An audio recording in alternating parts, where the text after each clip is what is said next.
تو जी व्यूअर्स, हमारे कुरानी वाक़यात की सीरीज़ जारी व सारी है। आज हम सुनते हैं हज़रत दाऊद अलैहिस्सलाम और जालूत का वाक़या। ये भी कुरान के दामन के अंदर ये वाक़या मौजूद है। जालूत था कौन और इसका वाक़या क्या है? जब तालूत जो थे ये बनी इसराइल के बादशाह बन गए तो आपने बनी इसराइल को जिहाद के लिए तैयार किया और एक गैर मुस्लिम बादशाह जालूत से जंग करने के लिए अपनी फ़ौज को लेकर मैदान जंग में निकले।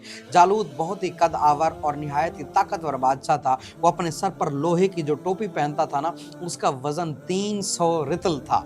जब दोनों फौजें मैदान जंग में लड़ाई के लिए सफ़ आरा कर चुकी तो हज़रत तालूत ने अपने लश्कर में ये ऐलान फरमा दिया कि जो शख्स जालूत को कत्ल करेगा मैं अपनी बेटी का निकाह उसके साथ कर दूंगा और अपनी आधी सल्तनत भी उसको दे दूंगा।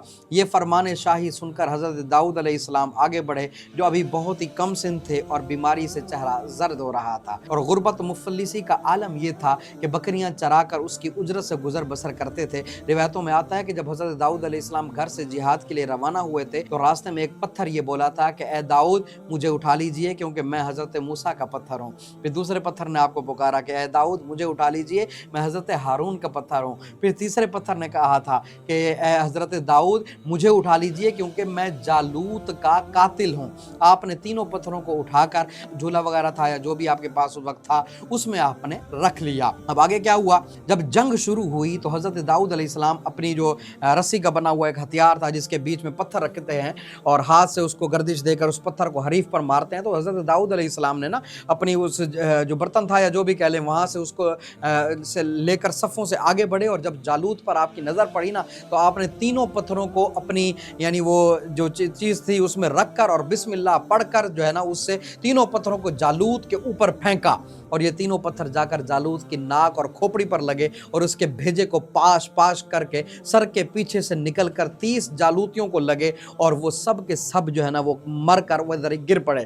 फिर हज़रत दाऊद अलैहिस्सलाम ने जालूत की लाश को लाकर अपने बादशाह हज़रत तालूत के कदमों में डाल दिया। उस पर हज़रत तालूत और बनी इसराइल बेहद खुश हुए। जालूत के कत्ल हो जाने से उसका लश्कर भाग निकला और हज़रत तालूत को फतेह मुबीन हासिल हो गई। फिर ऐलान के मुताबिक हज़रत तालूत ने हज़रत दाऊद अलैहिस्सलाम के साथ अपनी बेटी का निकाह कर दिया और अपनी आधी सल्तनत का उनको सुल्तान बना दिया। फिर पूरे 40 साल के बाद जब हज़रत तालूत का इंतकाल हो गया तो हज़रत दाऊद अलैहिस्सलाम पूरी सल्तनत के बादशाह बन गए और हज़रत शमवील अलैहिस्सलाम की वफ़ात हो गई तो अल्लाह तबारक व तआला ने हज़रत दाऊद अलैहिस्सलाम को सल्तनत के साथ नबूवत से भी सरफराज फरमा दिया। आपसे पहले सल्तनत और नबूवत दोनों एजाज़ एक साथ किसी को भी नहीं मिले थे। आप पहले शख्स हैं कि इन दोनों ओहदों पर फाइज होकर 70 साल तक सल्तनत और नबूवत दोनों मनसबों के फ़राइज़ पूरे करते रहे और फिर आपके बाद आपके फ़र्जंद अर्जुमंद हज़रत सुलेमान अलैहिस्सलाम को भी अल्लाह ने सल्तनत और नबूवत दोनों मरतबों से सरफराज फरमाया। ये था आज का हमारा कुरानी वाक़या कि इस अंदाज़ में जो है ना इनका तज़किरा कुरान के दामन में मौजूद है कि तालूत जो थे ये एक बादशाह थे और जालूत जो था एक ये जो है ना एक सरकश किस्म का बादशाह था जिसको कत्ल कर दिया गया था।